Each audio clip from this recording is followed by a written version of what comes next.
The lively noise of a Manhattan restaurant's bustling hall drowned out quiet conversations. It was one of those evening moments when every movement of a waiter appeared theatrical, and every plate looked like a work of art. Richard Winslow and his wife, Elizabeth, occupied the best table by the panoramic window, offering a view of the glimmering city at night. Elizabeth nervously played with the gold chain on her wrist, her gaze frequently returning to her glass of wine. Richard, in contrast, appeared entirely calm, confident in his position, and, as always, impeccably composed. "Elizabeth, my dear," he said with a faint smile, "you look tense. Isn't this our evening?" Elizabeth pressed her lips together, her fingers gripping the stem of the glass. "You're right. I'm just a little tired," she replied, her voice unconvincing, her eyes seemingly seeking refuge somewhere deep within the evening crowd. Richard took her hand, firmly and reassuringly. "You're special tonight. Always, but tonight especially. We have something to celebrate." Elizabeth was about to respond, but suddenly her breathing quickened. She clutched her chest, her face contorting with pain. "Elizabeth!" Richard's voice grew louder, filling the room with alarm. Her glass tipped over, dark wine spilling onto the pristine white tablecloth like a shadow cast over their evening celebration. Elizabeth collapsed to the floor unconscious, triggering immediate panic among the guests. "Help!" one of the waiters shouted. Guests began to scramble, someone called an ambulance, and a few medical professionals in the crowd rushed to assist. However, their efforts to revive Elizabeth proved futile. Lauren, a young sommelier who had been observing the scene quietly, stepped forward. "Wait." She looked at Richard and the medics, determined to intervene. "I think I can help." Richard turned to her, his face, which had previously seemed like a stone mask, now showing a mix of despair and fear. "Do whatever it takes to save her," he said sharply. Wasting no time, Lauren ran to the bar, where she kept an assortment of rare herbs and ingredients for unique tastings. Her mother, a former naturopathic doctor, had taught her to prepare natural detox remedies for emergencies. "Let this work," Lauren muttered under her breath as she mixed the ingredients. She returned to Elizabeth, carefully pouring the mixture into her mouth. For a moment, nothing happened. But then Elizabeth's breathing steadied. A ripple of astonishment spread through the hall as Elizabeth slowly opened her eyes. Richard dropped to his knees beside his wife, his hands trembling. "Can you hear me?" he whispered. Elizabeth tried to speak, but her voice was too faint. Lauren gently touched her shoulder. "She'll be okay, but she still needs medical attention," the sommelier said, looking directly into Richard's eyes. Moments later, paramedics rushed into the hall, ready to transport Elizabeth to the nearest hospital. Richard lingered briefly, turning to Lauren. "Thank you," he said curtly, but his eyes conveyed gratitude bordering on amazement.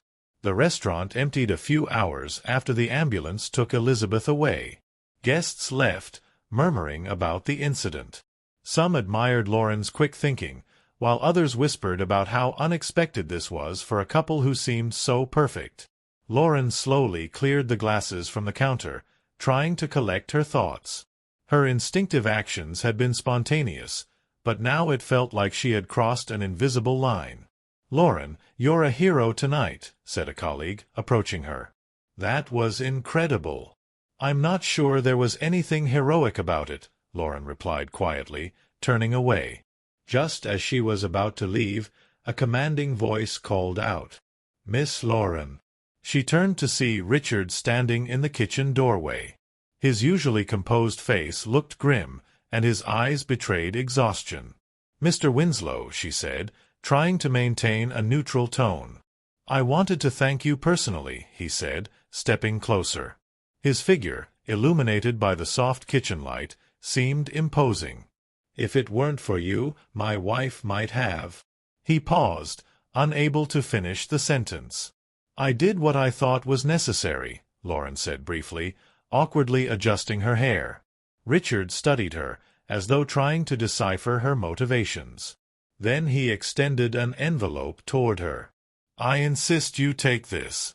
It's a token of my gratitude.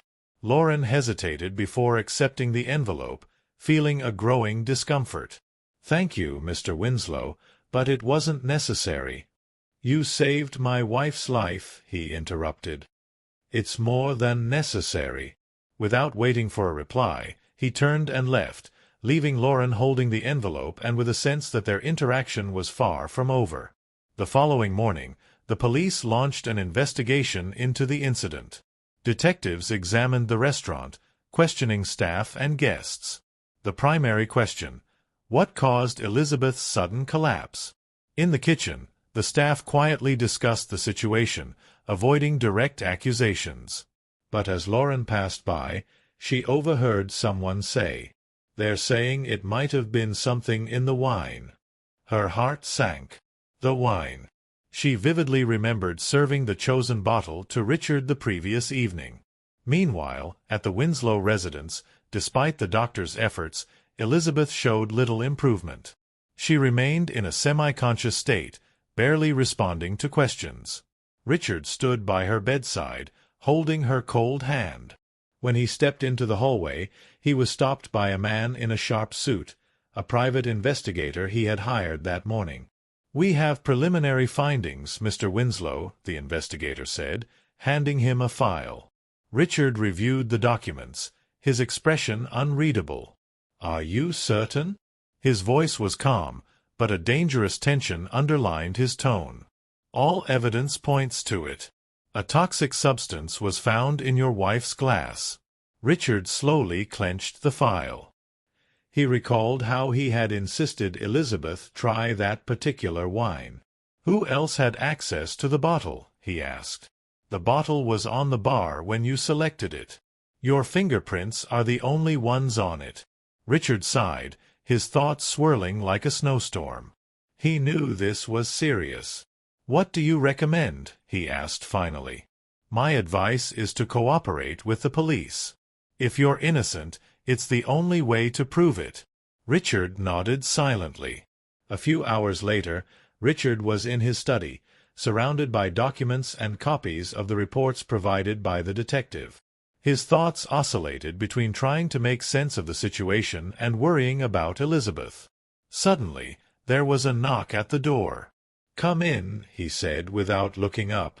The door opened, and two uniformed officers entered the room. "Mr. Winslow," one of them began, "we need to ask you a few questions about the incident that occurred last night." Richard straightened up, his gaze growing cold. "Of course, officers. Please take a seat." The officers began with standard questions: who chose the wine, Elizabeth's condition before dinner, and what she ate and drank.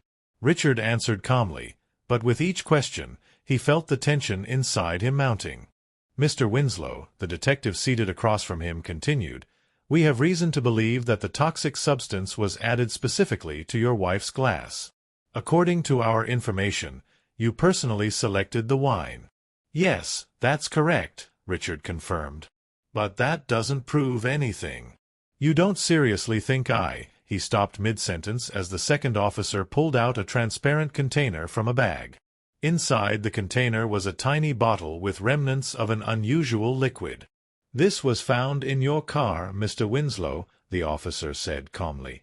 "The contents match the substance found in your wife's glass." Richard felt his heart sink. There must be some mistake. "I didn't put anything in her wine," he exclaimed, his voice growing firmer. "Perhaps it's a mistake," the officer replied, "but right now we have sufficient grounds for your arrest." Richard froze in shock. "Are you serious? This is clearly a setup." "You'll have a chance to explain later, Mr. Winslow," the detective said. "But for now, you need to come with us." One of the officers stood up, gesturing for Richard to follow. "Call my lawyer," Richard said coldly as he rose from his chair. Everything seemed to move in slow motion. He walked down the hallway of his home, past portraits on the walls, past the people who had worked for him for years. All those faces now reflected shock and fear. When he was placed in the police car and the doors closed, Richard felt his once steadfast world begin to crumble. Meanwhile, Lauren walked home along a brightly lit street. She felt exhausted after a sleepless night, her thoughts refusing to settle. The events of the previous evening replayed in her mind: Elizabeth's unease, her sudden collapse, Richard's panic, and her own intervention. She was nearly at her apartment when her phone vibrated. An unfamiliar number appeared on the screen. "Hello," she answered hesitantly, pressing the phone to her ear. "Lauren, it's me, Elizabeth Winslow." Lauren froze. "Mrs. Winslow?" she asked, unable to hide her surprise. "I wanted to thank you." Elizabeth's voice was quiet but carried a strength to it. "You saved my life." I just did what I could," Lauren replied. "And that was heroic," Elizabeth said. Then her tone shifted slightly, becoming more tense. "Lauren, there's something I need to warn you about." Lauren gripped the phone tightly. "What do you mean?" "I can't talk over the phone," Elizabeth whispered. "But please be careful. Don't trust." The line went dead, leaving Lauren in complete silence. Lauren stared at her phone screen for a long time, her heart pounding in her chest. Elizabeth's cryptic words swirled in her mind, raising more questions than answers. Who could pose a threat? Why had Elizabeth told her, of all people? Barely having taken off her coat, Lauren heard a familiar name from the TV. She turned and saw Richard on the screen, being led out of his mansion in handcuffs. "Mr. Winslow has been arrested on suspicion of attempting to murder his wife, Elizabeth Winslow," the news anchor announced. According to the police, a small bottle containing a toxic substance matching that found in Mrs. Winslow's wine glass was discovered in his car. Mr. Winslow denies the charges. The investigation is ongoing. Lauren felt her knees weaken and sank onto the couch, her eyes glued to the screen. The image of the confident, commanding Richard now in handcuffs felt surreal. "I need to do something," she thought. Meanwhile, Elizabeth lay in her hospital room.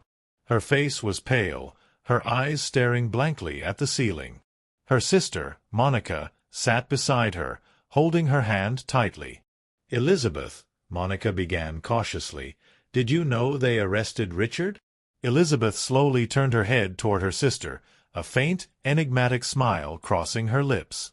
"Yes, I know," she whispered, her voice quiet but steady. Monica frowned. "You don't actually think he could have done this, do you?"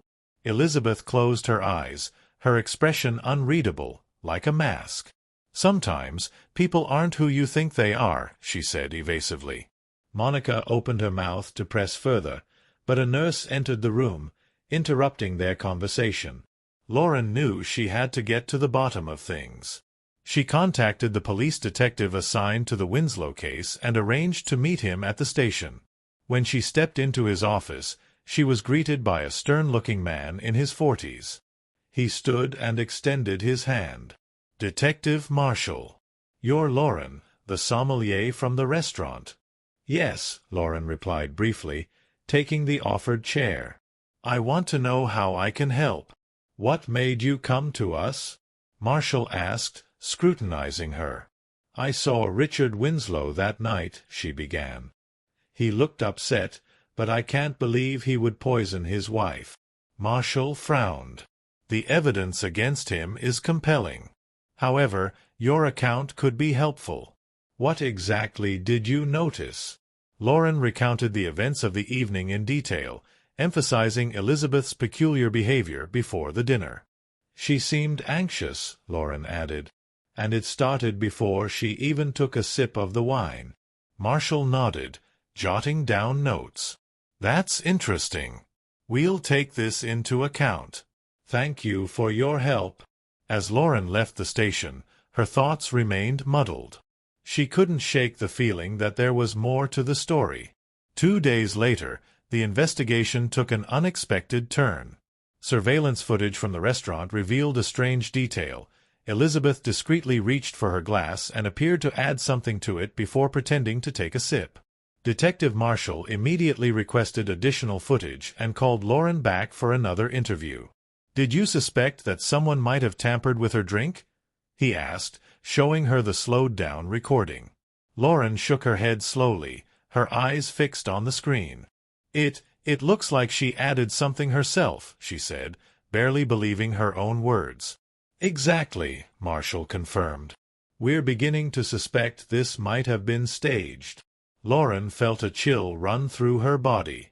Her memory of Elizabeth's strange phone call suddenly took on an entirely new significance. The next day, Lauren couldn't shake her unease. The thought that she might have become an unwitting participant in something far darker than she'd imagined gnawed at her. Sitting in her apartment, she held the envelope Richard had given her. Inside was a generous sum of money and a note. "Your intervention saved my wife's life. Thank you. Richard Winslow." Her gaze drifted back to her phone. After a long moment of hesitation, she dialed the number saved from Elizabeth's earlier call. "Lauren," came Elizabeth's weak voice. "Mrs. Winslow, we need to meet," Lauren said firmly. "I can't," Elizabeth began, but Lauren cut her off. "You're hiding something, and I think I know what it is." After a long pause, Elizabeth exhaled. "Fine. Come to the hospital tonight." Meanwhile, at the police station, Detective Marshall was digging deeper into the case. Another clue raised his suspicions. Financial records revealed that shortly before the incident, Elizabeth had transferred a significant sum to an anonymous account. "Who owns this account?" he asked the analyst. "We're working on it, but it's highly suspicious." Marshall frowned. His instincts told him this case wasn't just about an attempted poisoning. There was a larger scheme at play.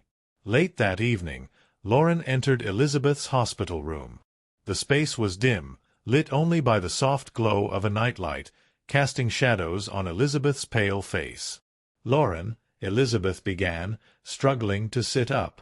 "I understand you want the truth. But sometimes the truth is dangerous." "Dangerous for whom?" "You. Or your husband?" Lauren asked, sitting in the chair beside the bed. Elizabeth looked away, her hands nervously fidgeting with the blanket. "Richard isn't who he seems." "What do you mean?" Lauren leaned in, feeling the tension grow. Elizabeth exhaled, as if summoning her courage. "Our marriage isn't a love story, as it appears to everyone else. It's a contract," she said quietly. "I've lived under his shadow for years, bound by his rules. But I couldn't take it any more." Lauren frowned. "So you staged your poisoning?" Elizabeth flinched but didn't deny it. "Yes," she admitted. "I knew about a loophole in our prenuptial agreement. If Richard were accused of trying to harm me, I'd gain control of his estate." "You realize you've destroyed his reputation?" Lauren's voice trembled with anger. "And what about me? You dragged me into this without telling me the truth." "You have to understand," Elizabeth whispered. "I needed an ally. I couldn't trust anyone from our circle." Lauren stood, feeling a surge of fury. "This is unacceptable. You used me. And now I have to decide what to do with this information." Elizabeth reached out, pleading. "Please think it through. Richard isn't as innocent as you think." But Lauren was already heading for the door. The next morning, Lauren made her decision.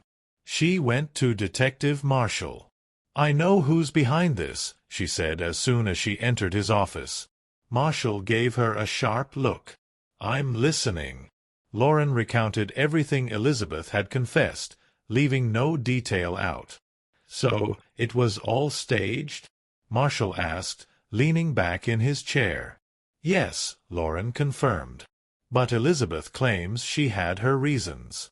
She's convinced Richard isn't blameless either." Marshall sighed. "That explains some inconsistencies." By the end of the day, the detectives followed the trail of the financial transfers Elizabeth had made before the staged poisoning. The money led to an account registered to none other than Lauren. "This just keeps getting more interesting," Marshall muttered, studying the report. Late that night, Lauren returned home, her mind racing.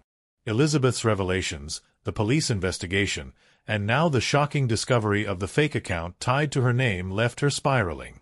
She sat at her table, staring at the phone. Should she call Detective Marshall to explain, or remain silent and hope the truth would come out on its own? Her thoughts were interrupted by a knock at the door. She tensed, cautiously approaching and opening it. Detective Marshall stood there, his face a mix of fatigue and determination. "Detective? What are you doing here?" Lauren asked, feeling a knot tighten in her chest. "We need to talk," he said curtly, stepping inside. Lauren closed the door, turning to face him. "I've told you everything I know." Marshall pulled a document from his folder and placed it on the table. "Then explain this." Lauren froze as she scanned the papers. They were bank statements, showing a substantial sum of money transferred to an account in her name. This has to be a mistake," she stammered, her face flushing. "I never received this money." "But the account is registered under your name," Marshall said coldly. "We've confirmed it." Lauren pressed her hands to her temples, panic setting in. "This was staged. Elizabeth must have used me. She said she trusted me, but this isn't true." Marshall studied her, searching for any sign of deceit.